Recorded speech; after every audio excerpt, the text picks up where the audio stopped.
നമ്മൾ ഒത്തിരി പേരുടെ ചോദ്യങ്ങൾ ഇങ്ങനെ കേൾക്കാറുണ്ട്. അടങ്ങി ഒതുങ്ങി ഇരുന്ന് പ്രാർത്ഥിച്ചാൽ പോരെ?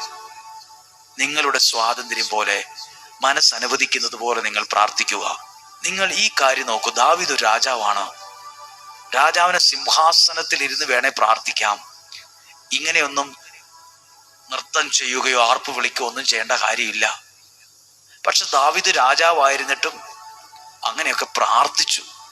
ദൈവസന്നിധിയിൽ അങ്ങനെയൊക്കെയും ചെലവഴിച്ചു. ആർപ്പ് വിളിച്ചും കാഹളം മുഴക്കിയും കർത്താവിന്റെ പേടകം കൊണ്ടുവന്നു.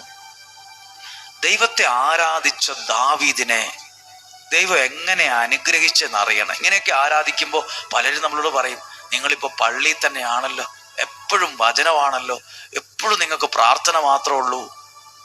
അതൊക്കെ കേട്ട് പലരും മനസ്സ് തളർന്നു പോകും. എല്ലാവരും കളിയാക്കുവാണല്ലോ, പള്ളിയിൽ തന്നെയാണല്ലോ കിടപ്പ്, പ്രാർത്ഥന തന്നെയാണല്ലോ പണി.